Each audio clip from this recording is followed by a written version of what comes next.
अस्सलाम वालेकुम नाजरीन, मैं हूं मोहम्मद सकलैन रज़ा और आज हम आपके सामने एक नई वीडियो के साथ हाज़िर हुए हैं।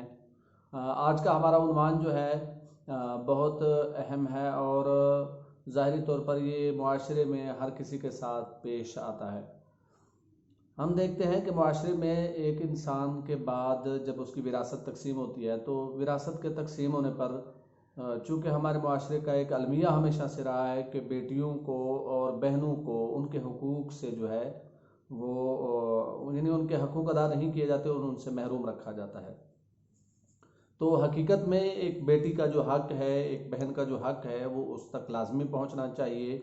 और उस हवाले से जो बेशुमार अहादीस फ़रामीन और इस्लामी तालीमात का एक बहुत बड़ा हिस्सा है, हमने उसको पस पुश्त डाल दिया है। और हकीकत में इर्तिकाज़ दौलत में जो सबसे बड़ी रुकावट है वो यही पेश आती है। बल्कि मुआशरती तौर पर देखा जाए तो गुर्बत के असबाब में से एक सबब जो है वो ये भी है कि इंसान जो है अपनी दौलत को समेटे रखता है, उनके मुस्तहिकीन तक पहुँचाने में रुकावट साबित होता है। और जो लोग ऐसा करते हैं वो खुदावंद मुताल की और इस्लामी तालीमात की सरीह मुखालफत और खुलम खुला खिलाफ वर्जी कर रहे होते हैं।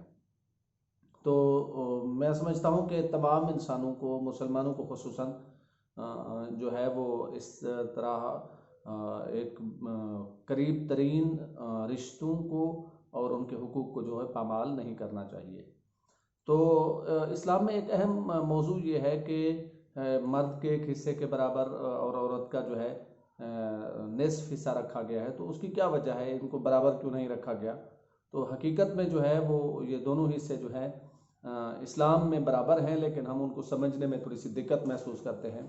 वो इस लिहाज से है कि जब एक मर्द को हिस्सा दिया जाता है तो औरत का चूँकि औरत का ज़िम्मा जो है, औरत की ज़िम्मेदारी उसका महर अदा करना, उसका नानो नफ़का, उसका ख़र्च अखराजात और तमाम तर ज़िम्मेदारियाँ जो होती हैं वो मर्द पर आयद होती हैं। इस वजह से जो है अल्लाह ताला ने मर्द के हिस्से को दुगना रखा है और औरत के हिस्से को उससे कुछ कम रखा है। मिसाल के तौर पर अगर हमारे पास 30 लाख रुपए हों तो अगर देखा जाए तो 20 लाख एक भाई के हिस्से में आते हैं और उसकी बहन के हिस्से में तो उसकी अमाउंट जो है वो तकरीबन 10 लाख तक कैलकुलेट होती है। तो चूँकि इंसानी ज़िंदगी का एक पहलू है कि शादी के बाद हर मर्द के ऊपर जो है ज़िम्मेदारियों के लिहाज से अखराजात तकसीम हो जाते हैं, तो हर शादी के बाद जो है ख़वातीन के ऊपर जो ज़िम्मेदारी होती है वो ख़र्चे के लिहाज से ख़त्म हो जाती है। नानो नफ़का, बच्चों की तरबियत, बच्चों के अखराजात जैसे तालीम हो गया, मेडिकल हो गया, इसी तरह सेहत और तमाम तर ज़िम्मेदारियाँ चूँकि मर्द पर आयद होती हैं, इसी वजह से मर्द की हुकूक के लिहाज से ज़्यादा हासिल करता है और औरत जो है ना जो है ज़िम्मेदारियों से मुस्तस्ना हो जाती है। ज़ाहिरी तौर पर तो इस तरह लगता है कि ये ज़िम्मेदारी जो है बराबरी के साथ तकसीम नहीं हुई, लेकिन हकीकत में बराबरी के साथ इस तरह हो गई कि अगर हम 10 लाख को देखें तो जो 10 लाख ज़िम्मेदारियों पर खर्च हो रहे होते हैं वो 10 लाख की अमाउंट बनती है। और हकीकी तौर पर देखा जाए तो मर्द के पास भी 10 लाख की अमाउंट बाकी बचेगी और औरत के पास भी। इस तरह हकीकी लिहाज से जो है वो उनमें बराबर की रकम तकसीम हो जाती है।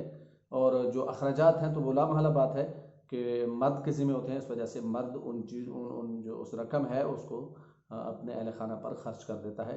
तो इस लिहाज से जो है ये कोई फ़र्क नहीं है। और हकीकी लिहाज से जो है एक औरत को घर में जो है अल्लाह ताला की तरफ से जो ज़िम्मेदारियाँ आयद होती हैं कि वो घर की निगरान रहेगी, घर की मुहाफ़िज़ साबित होगी, तो इस लिहाज से उसको मुश्किलात का सामना नहीं है, बल्कि औरतों के हक़ में एक बेहतरीन आमिल है, ना कि ये एक गैर आदिलाना और गैर मुनसिफ़ाना अमल है। वस्सलाम वरहमतुल्लाहि वबरकातुहू।